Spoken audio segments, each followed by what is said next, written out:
GearNetwork.com. The following is a presentation of the Gear Radio Network. So, Fatman, Sleazy, what the fuck is on your arm? an ice pack and a sling and a bandage. Holy And shit. Dr. House special. We won't talk about that. But we will I talk love how about... you paid the way on that. Yeah, well, we'll talk about other things on the wrestling show.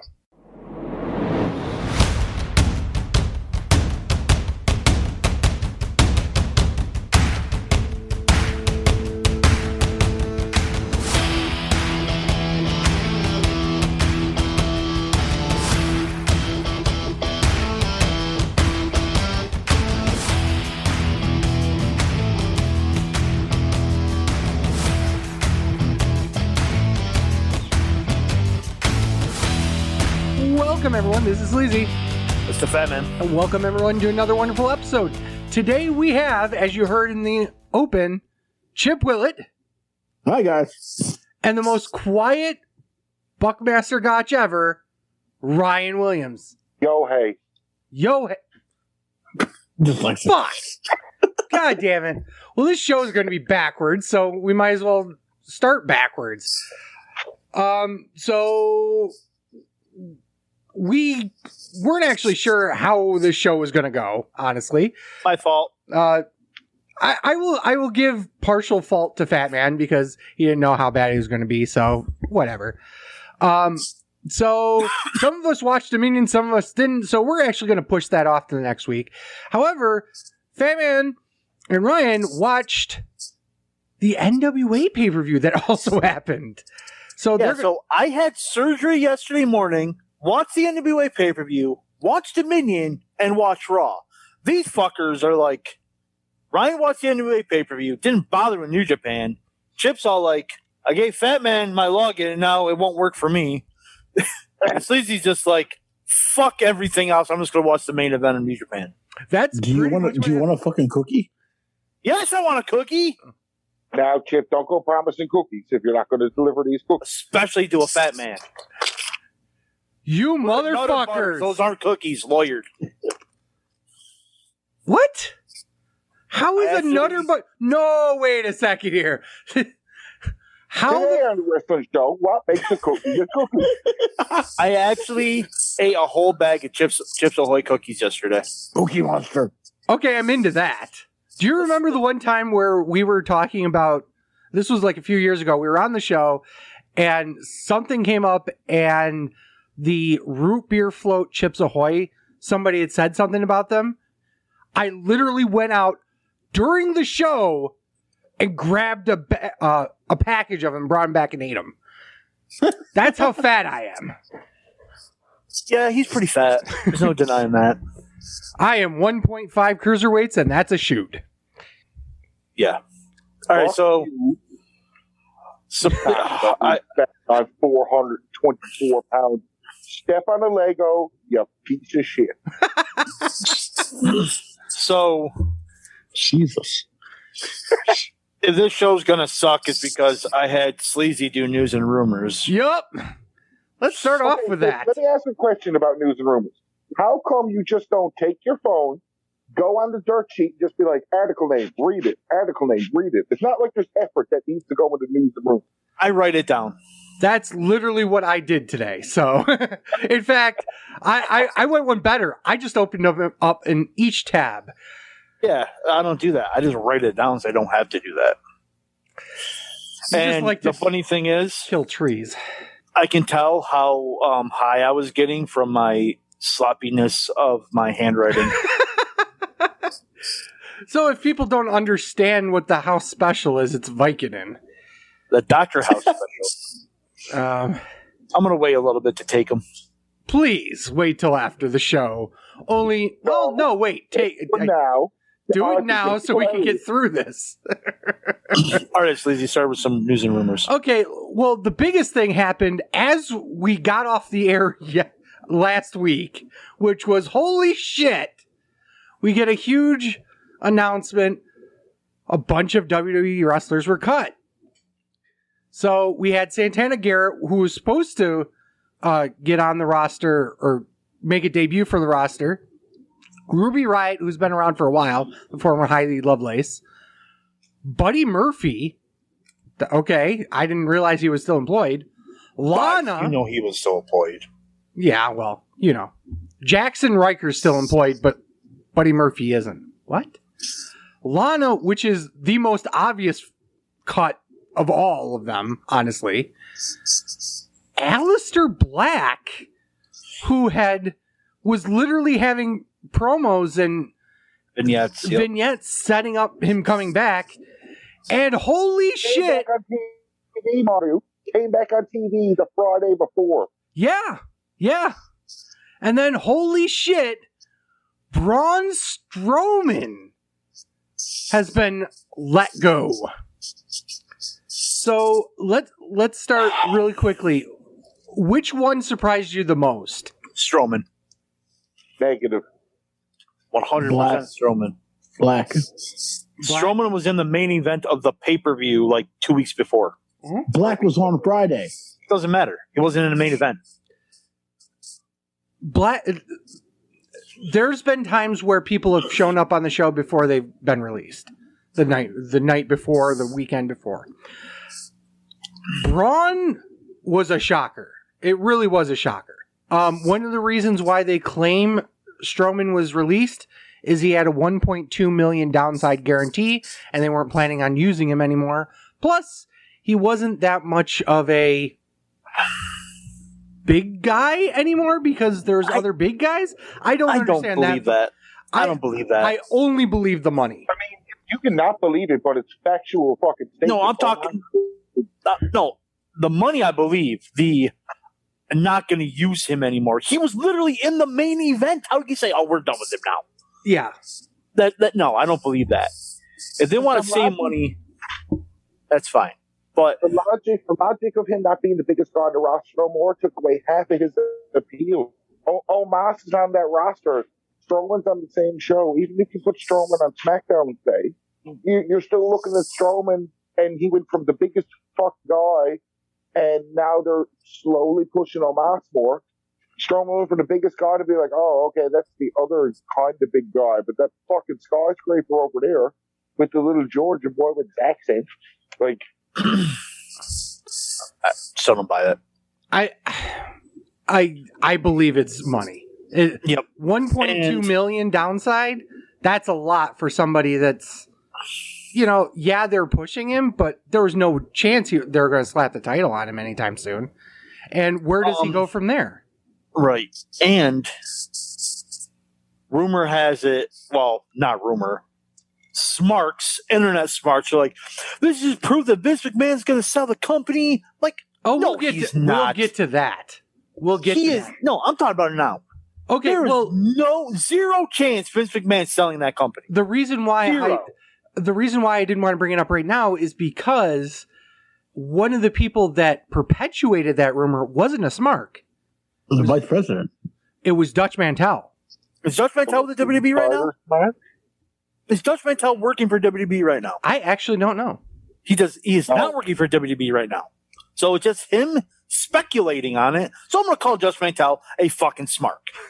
Well, thank God for that. Because Dutch Mantel doesn't know what he's fucking talking about. And this Smart does. There is zero chance Vince McMahon is this close to retirement and selling the company from his daughter and stepson. Zero fucking chance. It's not going to happen. No. It's his life's work.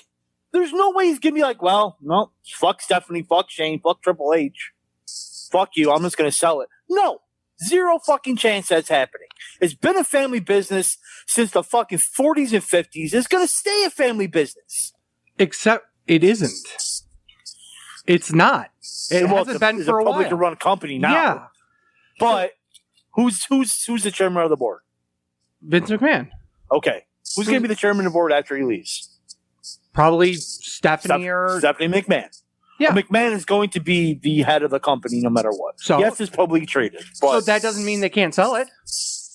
They're not. They can easily. I'm gonna laugh if this gets sold right after we get off the air. It probably will be. The way It's things not go, it probably will be. It's But not going to. in all reality, though, they wouldn't have a choice in the matter if somebody decided to buy a majority stake in it. So, But if Good Vince point. McMahon owns the majority of the stocks, he's going to have to sell stock to that person to get the majority stake. That's the point. let me see how many public shares are out there. Because that's all public information now. Yes, it is. While you're looking that up, I know this airs on Saturdays, but Tuesday night now we're recording. Just want to point out they're watching NXT right now. They got fucking Michael P.S. Hayes doing the hut up for the go home show for In Your House the weekend. I think it's awesome. I thought the pay-per-view's on Sunday. It is. No, I'm talking about our show comes out Saturday. Oh, gotcha. I'm not even high yet. What the fuck? wow. Told you to Oh, take a pill.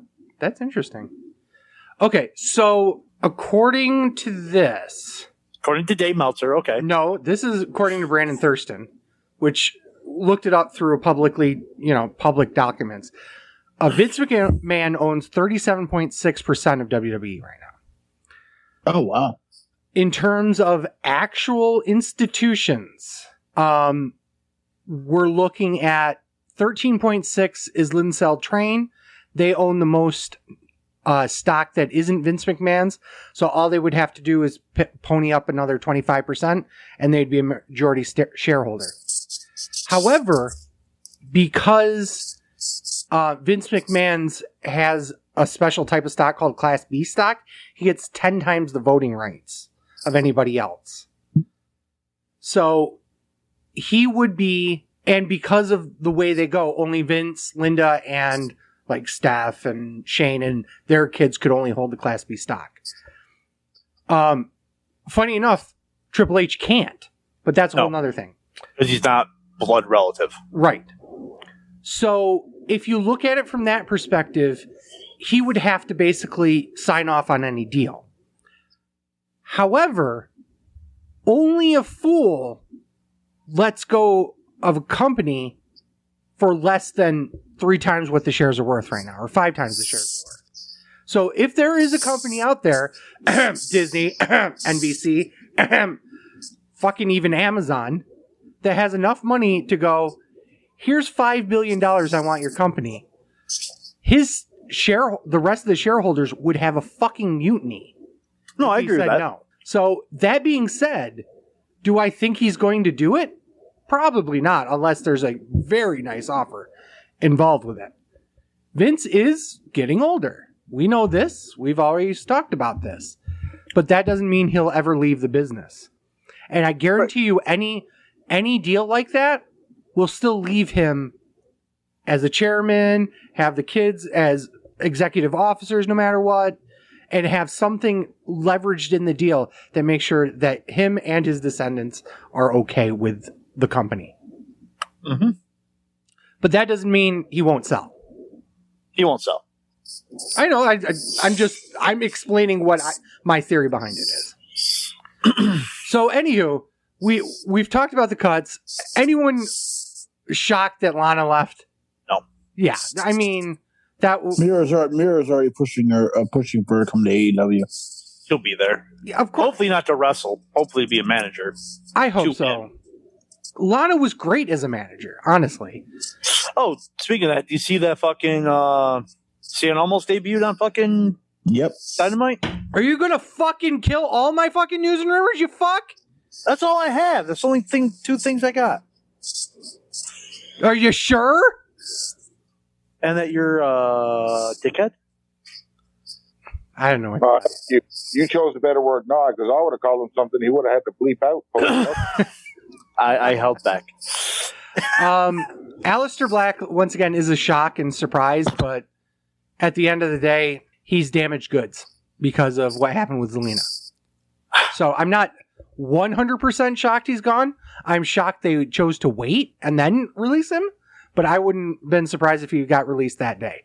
Do you know where I see him fitting in the best? And you're going to laugh. New Japan. That's what I thought. I was going to say Ring of Honor, but Ring of Honor is also a good option for him. But no, New Japan makes the most sense. I think Braun and Tommy End, I guess you can call him Tommy End again. That's what he's using on Twitter now. The two of them would be great in New Japan. Braun would be Giant Baba style. Actually, I wouldn't even say New Japan for Braun. I would say like All Japan or GHC. I'd say Impact for Braun. No, they need monsters in there. They don't really have big monster heels. But that's the same bullshit as AEW. AEW don't really have big monsters, like, enough that they need something. But you're right where the little guys became. Like, it's shitty. That Braun Strowman goes to Impact, he's not going to do anything. He's going to AEW, he's not going to do anything. Well, I can see him running a program with Lance Archer. Lance Archer, the face or a heel? When Braun Strowman's going to beat him once and then be on fucking Dark for fucking 5 months. Like, I mean, yeah. Moose wants to bring him in just to squash Joey Sassano. He said it would be worth $100 admission. I would agree. So there's that. So funny thing about the releases is that of all people, John Laurinaitis sent a group text to everyone, informing everyone of the wrestlers being released. I thought that was kind of strange. Wait, he group texted all the released wrestlers saying you're fired? He group texted every wrestler that those 5 were fired. That's weird. It is weird. You know they make memos for that, right? Vince, should I send this group text out? Oh, man, that's great. You should order a lot more. Even at your age, Vince, I like the striations of your muscles. They make... Wow. That's why I said the group text out. So I wish you could send a picture of you flexing, because I know that you're the ones that made the cut. Supposedly, news and rumors as always, there's more cuts to be coming soon. That was as of June 4th. Who knows what will happen? They claim that they're going to cut a bunch of expensive people. And that's the reason why they got rid of Strowman and Black. It's because they had expensive contracts. There was also a rumor that they would basically destroy NXT UK. I'm not sure if that's true, but whatever. I can see it happening, though, because of the pandemic. I mean, but at the same time, they're the most profitable they've ever been. I would agree with that. They keep hiring fucking people, and then they're like, you're too expensive. They're like the Tampa Bay Rays. They're like, we're going to hire people in dirt cheap, get them over, and then once they get too expensive, we're just going to trade you. Yeah. Well, there was also a, let me see if I got it here. So an interesting thing about that is that WWE's attitude, and this is, according to fuck Dave Meltzer, that WWE's attitude changed from when AEW started to now, and the fact that they were locking people down into contracts so AEW wouldn't grab all this good talent. Well, now that they figured that they've bloated their roster, as you can see now, which they have. AEW's done the same thing though too. Right, they bloated their roster. But the problem is now WWE can release people without the fear of them going to AEW immediately because there's only so many people on there. You know what I mean? Yeah, they can go to AEW immediately. They're just not going to get used. Right. Remember, it's EVP or nothing in AEW. Well, wouldn't it be interesting? Like last week, Jungle Boy wrestled on 4 different fucking shows. So, I mean, like... They got to make him look strong so fucking Omega beats the shit out of him. You can make him look strong working one show. Maybe That's 2. my point. You don't need to work all 4 shows. That's my point, Ryan. So what if I have a hypothetical here? Shut up. What if this is a ploy? Like the talks of WWE and New Japan. What if these people get cut and go to New Japan? I'm more in line of saying if they're going to work with New Japan, the cuts are because they're working with New Japan and they got to cut some people. Let's be real. The cuts are so they can afford less. Well, that is true because he's going to be coming back in August. That's a good point. Because And Cena's coming back in July. there's no way. Okay, guys, I'm pilled up. Let's go. Awesome. There's no way they're not bringing back Lesnar for SummerSlam. And they're going to bring back Cena, too. Yeah, I guarantee you that's why they're looking towards They're not going to be like the Tampa Bay Lightning. They're going to the playoffs over salary cap. They're actually going to be under it. So, Fatman kind of spoiled this, but obviously, holy shit, Almas is at All Elite Wrestling. I was kind of rumored for a while. Say that again? Andrade El Idolo. No. That's all. Yeah. So he's going to face Cody, lose to Cody, and then be on Dark for 5 months.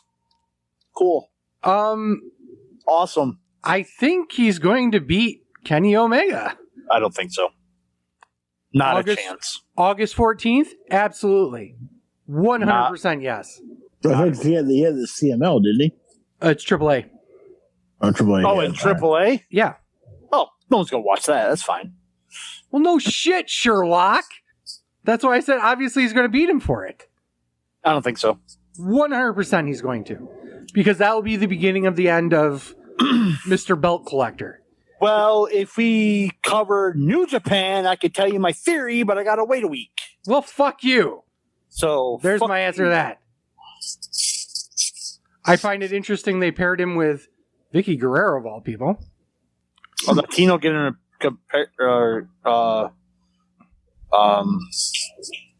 Paired with Vicky paired, Guerrero. thank you. A Latino getting paired with a Latino. Awesome. That makes no sense. 0 cents at all. That's all we've got for that. WWE was trying to file a trademark for the Collective. For people who don't know what the Collective is, it is what Game Changer Wrestling was using for all their WrestleMania weekend shows. Yeah. So they're being dickheads trying to trademark the term, and when GCW pushed back, they went, okay, you guys can have it. Oh, well, they tried. So it's now kind of old news, but we still have to talk about it. SummerSlam is officially going to be in Las Vegas on August 21st. We kind of talked about... Yep. It's official at Allegiant Stadium. It will be over before the boxing fight starts. Will it? An article came out saying that they plan on having SummerSlam's not running long like normal. They plan on SummerSlam being over before the Manny Pacquiao fight, so people can leave SummerSlam and walk over it. Because apparently it's like within walking distance for both. But the pay-per-view, SummerSlam's going to be over, but and if anybody wants to go boxing, they can go watch boxing. That's because the Pacquiao fight won't start till at least midnight. Yeah, that kind of makes sense. It will give enough people time to get across Las Vegas Boulevard. Might take an hour, but whatever. The interesting part about this was that it was actually leaked by none other than my favorite Asian, Asuka. A day before the actual thing, she tweeted out the fact that they're going to be in there. So, oops. Oh, well. Oh, so that's what she leaked that they were talking about. Yep. Oh, Got well. On June 6th, the Tampa police sent out alert that somebody went into the Thunderdome and stole a bunch of shit. Yeah, I saw it. I didn't read about it. So there are pictures of the actual person. It looks like they grabbed a few titles. I would too, honestly, but that's what it looks like. That motherfucker got arrested. I don't know if he officially got arrested yet, did he? Granted, this was as of the 6th, so it's 2 days. Oh, I don't know. The BOLO was issued June 5th, so whatever. If you have any information, contact the USFPD Tampa Police at some random number. I don't really give a shit. Actually, that was way back on May 22nd when that happened. Because Today I got married. Nice. You're welcome. You're welcome. Somebody stole a title belt for your wedding. Yes. Maria Kanellis said that in an interview that Mark Carrano told her that WWE's all-women's pay-per-view Evolution would never happen again. Mark Carrano doesn't work there anymore. Exactly. So... I don't know what to say to that other than done or obviously. I did see something today, keep stealing your thunder, that the NWA is now going to be doing an all-women's pay-per-view. I did not have that in the news and rumors. So. Yeah, I saw it today as well. When was that? What do you have any information on that? God, I think it's August? July? August? So. Okay. So it's interesting because that's the next bit of news is Kylie Ray signed with NWA. Well, if you watched the NWA pay-per-view, you would have known that. Oh, son of a bitch. If only I had known. She was on it. As a heel, right? Yes, which made zero sense, which Ryan and I will talk about in a little bit. Awesome. This year's WWE draft is being planned for earlier in the year. So they're looking at dates from August 30th and September 3rd. For the 2 dates for the actual draft. And it's going to be a full draft, not just a shakeup. Whoa. Yeah, I know. Whoa. NXT is set to begin touring in July. The greatest part, and that's probably why Drake Wirtz got released, was talent was told to vaccinate in preparation. Because they're planning on going to rural heavy right wing markets that they're going to have a hard time getting people to wear masks at. I'm going to have to tap dance around this one mainly because for two reasons. Number one, it's hard to say, vaccinate people for your job, but it's going to be a safety measure and they have to do it. Okay. So the NWA Women's Pay-Per-View will be on August 28th. Oh, wow. With Mickey James being the executive producer of it. Cool. Say that again. Which company was about the vaccination? I'm sorry. NXT. Oh, really? Yeah, because they're starting to tour live starting in July. Okay. They're going to be starting to run like the 240, 400 seat shows all over Florida. Okay. Yeah. Aleister Black said, now, if you watch Aleister Black on, I think he does Twitch. He was on Twitch with Zelina. He's constantly been talking about stuff. He was also on Renee Young's podcast, Oral Sessions. Greatest podcast name ever, by the way, other than ours. Cool. So it's interesting because Aleister kind of said that they kind of breached Zelina Vega's contract, which is an interesting thing to say publicly. Well, he just got fired, so he's going to say it. Yeah, now, but I'm not saying sour apples. I'm saying he probably wouldn't have said it if he was still employed. Well, he said, here's the problem with that, is that if you believe that that's the case, sue. Not only should you sue, but if you're not going to sue, you shouldn't say it, because then you're looking at it from a legal standpoint where you're kind of slandering the company without proving it. Defamation, yeah. Yeah, True. So that's kind of a very big tap dance to do. This is what he actually said about... so apparently somebody had reported that Zelina Vega was coming back to the company way back on May 13th. There was no truth to that, apparently. Okay, because I said it on the show that she was at the Performance Center. Yeah, that was not true. And apparently it pissed him off and it made her upset. So, because apparently it was only to create buzz so people would sign up for this guy's Patreon account. So it was a money grab. Of course it was. Last bit of news, Carl Anderson is bitching about people saying thank you to WWE right after they got released. Basically saying, let it go. it doesn't matter what the fuck you're giving them. Happy-go-lucky thank you tweets. He said, people give Jim Ross a lot of heat, but I have a respect for Jim Ross because when we got canned, he said, there's a reason why WWE decided not to do business with these individuals anymore. It's as true as you can get, and thank God. We made the most money we've ever made in our lives this past year, and that was after WWE released us.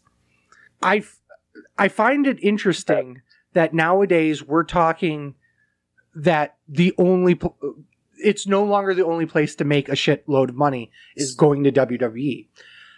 Do you believe, and this is to everyone, do you guys believe that there's enough room out there for enough people to make a significant amount of money? I don't want to say WWE money, but like 6-figure incomes doing professional wrestling if you don't have that big WWE or even AEW contract. No. I understand it's full of shit if he said he made more money in Impact than he did at WWE. I agree. I agree with you, Ryan. With no house show revenue, with only TV. This is the thing about AEW where people are like, oh, AEW is profitable. How? All these wrestlers are coming out saying that they made the most money, even Jericho, they made the most money they've ever made. Jim Ross made the most money, Tony Schiavone, all these wrestlers, the most money they've ever made in the wrestling business, yet there's no house shows being run, and they only got TV contracts and maybe video game licensing and merchandise. There's no way AEW is profitable year one. No wrestling company in the history of wrestling has been profitable year one. They're not profitable. That's just Dave Meltzer spinning shit. But they will be profitable. Give it time. I believe in them. They can do it. Their TV contract is not that much to where they are that profitable. No way. If they ran house shows, and they weren't even running house shows, they were just running Dynamite every week. Mm-hmm. There's no way. No way that company's profitable. They're going to be running at a deficit for a good 2 years. I don't believe that they're making that point. I believe the point is being made is the wrestlers are. So if AEW was on a nationally televised deal with a bigger TV deal than Impact, and this is where I'm coming in with Ryan, there is no way they're making that money in Impact. I 100%. And they got released before the pandemic? Yeah. Pretty much when the pandemic started. Yeah. So they were still doing house shows and shit like that for WWE. No, they weren't. Because didn't they take them off the road for the last couple months? Yeah. Still, they had guaranteed contracts. They were part of WrestleMania. They were part of WrestleMania, and then they got laid off maybe a week or two later. Yeah. So you're with the company 3-4 months at that point. Yeah. So I will say this: his downside guarantee when he was in WWE was $200,000. That's not a lot. And I don't think Impact's, unless AEW's splitting the bill with Impact, which is possible. It might be. But if it's not, there's no way Impact's paying him more than that. I 100% agree with that. But he might be making more on merch because he gets 100% of his merch now. If he gets 100% of his merch. He absolutely does because he does Pro Wrestling Tees. Okay. Well, 100% of the profit versus I get 30 cents a shirt like with WWE or 5%. I doubt they get 30 cents a shirt. I know. It's a joke. But the point is that WWE makes a shit ton of profit off of WWE Superstars merch, and they get anywhere between 10 to 50% depending on each contract. That's completely negotiated. So I can't definitively say how much they're making. However, I can definitively say that they're making 100% of their profit off of Pro Wrestling Tees and going to shows and selling their t-shirts independently and doing all this shit with like what shows they going to and selling them. There are independent this year. That's my point. There are more than you think. There probably are, but which shows have they gone to do it? I have no idea. You'd have to ask Carl Anderson. So yeah, I agree with Ryan. Next year, maybe. This year, hell no. They didn't make as much money. No way. Okay. I'm not saying that. Now that's he's just burning a bridge just to burn a bridge. Like that. But that's what most people do because it's the cool fucking thing to do. Let's shit on WWE. I got into it with a couple of boys last night because, and in my opinion, I was like, I like Raw. And they're like, you got to be an idiot if you like Raw. I was like, I like Raw. Don't call me a fucking idiot. Regardless, don't tell me what I like and what is right or wrong. I never seen an issue with Raw last night, but you guys, and for the most part, it's like talking to you sometimes too. The guys that I was talking to, was most of your bitter, jaded fucks that if it's not the attitude there, it's no good. Okay, fine. But don't shit on something, especially Raw last night, where they're like, WWE, you don't push new talent. WWE, you don't do this. Most of the card last night were people you wouldn't expect to have went over, or people that were given TV time that normally don't get it. And they still bitched about it. Yeah. Everyone bitches about professional wrestling. It's a career for us. I wouldn't say everyone, because I don't bitch about pro wrestling that much. Not much, but you do. Yeah, like AEW. F5 after second. Oh, okay. Fuck off. That's it for news and rumors. One last thing. As much as Carl Anderson's burning bridges... You don't have a hot Asian wife. Thank you. Thank you, sir. I'm on Team Hot Asian Wife here. Let's hope you don't step on this ad. So, that's it for me. I'm going to shut the fuck up and let Ryan and Fatman take over because they're going to talk about NWA. Yay! The Fat Horseman Ride. All right, so the NWA pay-per-view called When Our Shadows Fall, and I just thought of the band Shadows Fall. I was like, what? Why are they talking about shadows? Anyway. That's a good start. I guess it was a four-way tag match. Sal Rinauro and Sam Rudo versus The End versus Slice Boogie and... I'm sorry, my handwriting's all fucked up. Marsh Roche versus La Rebellion, 8 minutes, 45 seconds. I gave it 3 stars. It was short, but it was action-packed. This whole show, up and down, was there's a lot of people you don't know. And for them to open up their pay-per-view with basically 6 names in a wrestling world that not a lot of people know, and unless you watch AAA, you wouldn't have known of the La Rebellion stuff. No. It was a good little opening to go, here you go, boys. We're going to run a show night. These are the people we're going to go with. Could have been a little bit more crisper, but, like, give her. Go. I like the whole idea of new names, new people coming out, and a bigger spotlight. And still, the whole pay-per-view, I love the studio wrestling shit. Oh, I love seeing that, the blue apron with the NWA logo on it. It was awesome. All right. The Pope versus Tyrus, 10 minutes, 25 seconds. The Pope is the TV champion in the NWA. Correct. And this was a non-title match, so you already know who's going over. This is bad. This was really bad. From the offense to the selling, to me, they wrestled like 2 guys who've been in the business for 6 months instead of been in the business for years. It was just... they probably have a total in-ring time of 6 months. It was just bad. I give it half a star. And I think I'm generous. It was just bad. Everything about it I hated. Just so I can bring the boys into it. Sleazy, Chip, do you ever remember a good Pope match? I like the gimmick, but the actual match, never. Yeah, I 100% agree. That's Elijah Burke, right? Yeah. I've never seen a good Elijah Burke match. I've never seen a good Pope match in TNA. I don't understand why this guy keeps getting pushed. Because the gimmicks. Because the bell rings, he's fantastic. Exactly. And then the bell rang. He is Ahmed Johnson. Oh, yeah. Oh, Cool. God. Wow. Okay. We're just going to quietly ignore that statement. Which one, the left steroids? Are we not allowed to talk about... Can I not say fucking steroids on this podcast, too? You can say whatever you want, except it doesn't start with an N-word or a C-word. An N-word? Yeah. Or a C-word. N-word, Oh, my God. You pussy. Okay. Thunder Rosa Molina versus Kylie Ray and Taryn Terrell. I know those people. 8 minutes, 55 seconds. Seeing Kylie Ray as a heel was really, really weird. I didn't comprehend heels were in this match until the end of the match, because I know Harley Ray is this happy, giggly, smiley face person, and then they do the entrance to Taryn Terrell's like, wait till I strip off, and I was like, aren't you the fucking faces? How the fuck is Melina a face? Right. Melina's better as a heel. Yeah. It wasn't a bad match. The best parts of the match were when it was Thunder Rosa and Kylie Ray in there. I'd like to see a singles match with them. 2 3/4 stars. Taryn Terrell is fucking hot.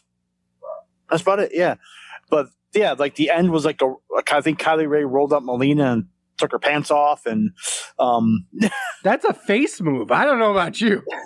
but then like after the end of the match, Kylie Ray's like, "Oh, I'm sorry I did that. I'm sorry I did that." When you were acting like a heel the whole match, like why are you all like, "Oh, I'm sorry I did that" at the end when you were a heel the whole match? Like I didn't.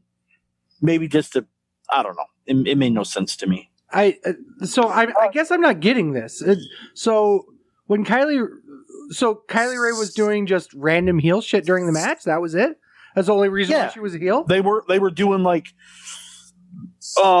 heel tag team work, like beating on their opponents when the ref wasn't looking, or distracting the referee, doing stuff like that.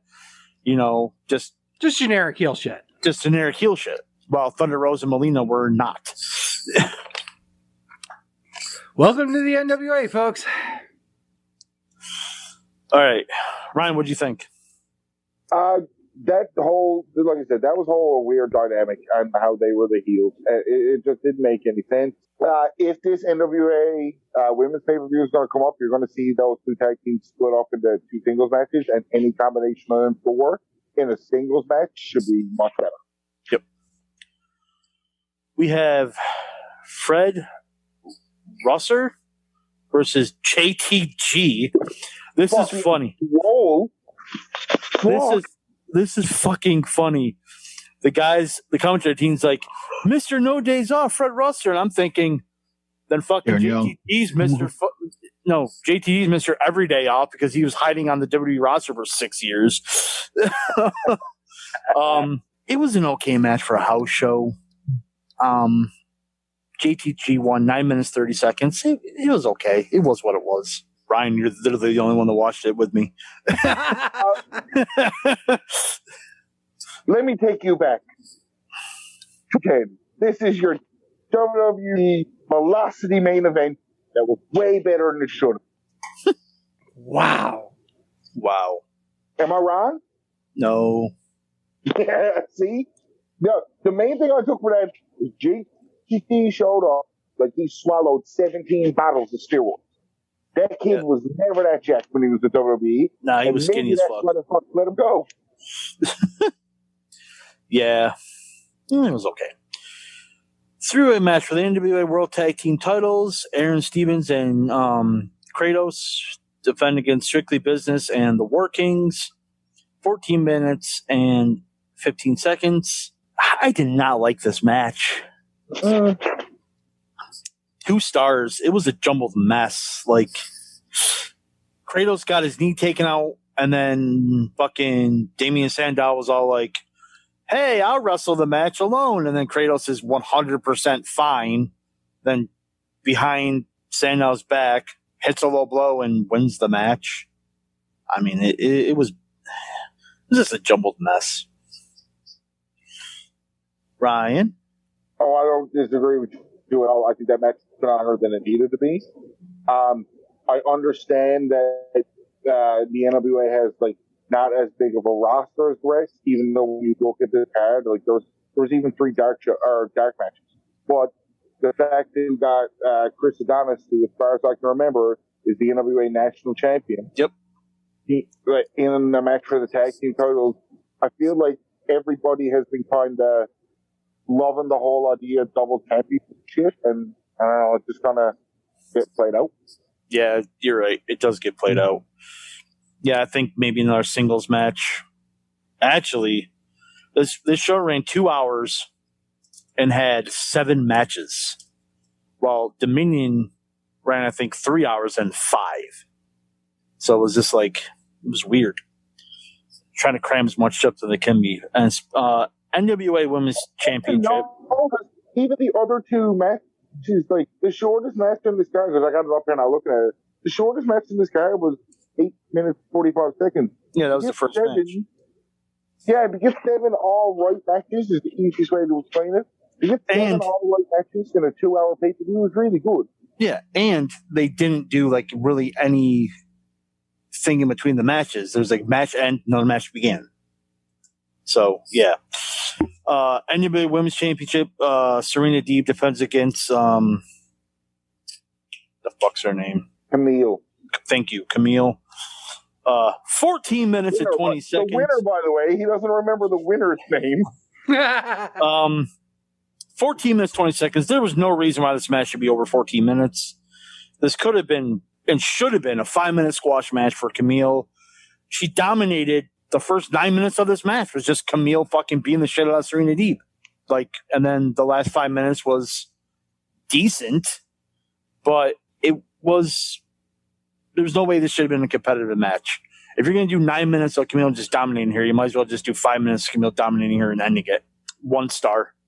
I was not impressed. Oh, wow. We hit one match that we kind of disagree on because I thought this match was nice. Had the finish to the main event been different, or at least a dusty finish that made fucking sense, I would have put the main event as the match tonight. But they've been telling this story about Camille wanting that belt. The belt's been able to be defended by other promotions like AEW, so there's still the name being dragged into it. The storyline and the payoff was fine for me. I really like this match. I'm glad everything went the way it did. But the only reason that this match tonight and not the main event was because of the true main event. Let's get right into it. NWA World Heavyweight Championship. Nick Aldis defends against Trevor Murdoch. 12 minutes, 55 seconds. I thought the match was good, but yeah, the finish was So they try to do, and I get it. Cool. You're doing an NWA pay-per-view. You got the common man, Trevor Murdoch. You got fucking Nick Aldis. So you got your Ric Flair, Dusty. Aldis hits the ref with the chair. When the ref wakes up and basically Trevor Murdoch's got the match won, the ref disqualifies Trevor Murdoch. No. What? Oh, yeah. Didn't see anything. Yeah, he didn't know. He turns around, he sees him with the chair. He's after being down for a while, but he disqualified for hitting him in the back. You were down way too long to come back and do that. There's little things you got to do, and NWA did do that. That ruined that match. Yep, I gave it 3 stars, but the finish was kind of fucky. I was the same way. I'm like, what the fuck? This makes no sense. Unless they're setting up Murdoch in a gimmick match, but I don't, because he cut a promo at the end of it saying, I don't know what I got to do, guys. I don't know what I got to do. Unless they're going to, I don't know. I don't know what they're going for with that. Street fight? Breaking news. Cameron Grimes and LA Knight will be competing in a ladder match at In Your House TakeOver. For the and the ladder they just lowered from the steel is gold with dollar signs on it. I think it's really wicked. Oh, who's he facing? LA Knight versus Cameron Grimes. I guess they're facing each other for the $1 million belt. The $1 million belt hasn't been cracked out yet, but there is a table with a cloth on it. I wonder what that could be. Man, all he had to do was come out of the $1 million belt, come out of a box, and it's instantly over. Come on, man. Yeah.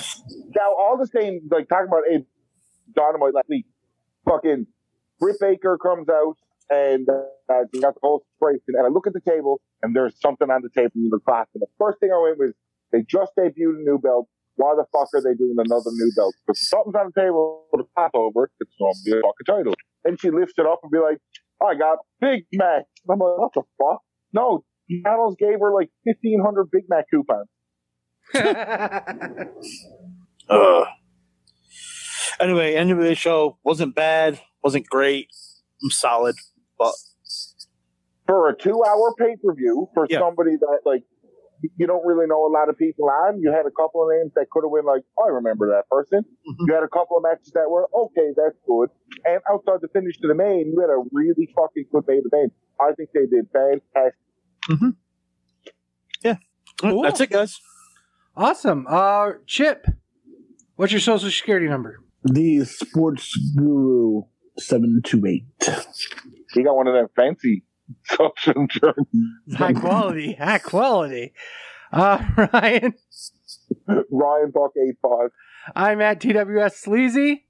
TWS Fatman. And the show is at Oh, wow. Fuck! At Sleazy Fatman on Twitter. It's not a show unless Sleazy fucks up something. Of course, why not, right?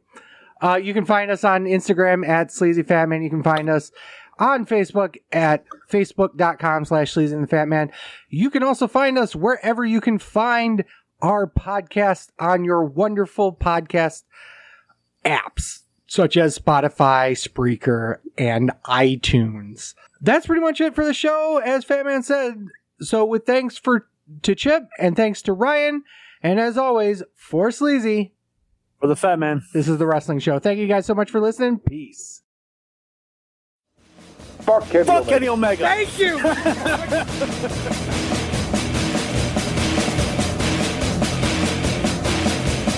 I'm a truth that you seem to run from. I'm an army of one. I'm a clip in your gun. I'm the pain of the game. The bloodshed in your name. When there's nothing to gain, I'm the world gone sad.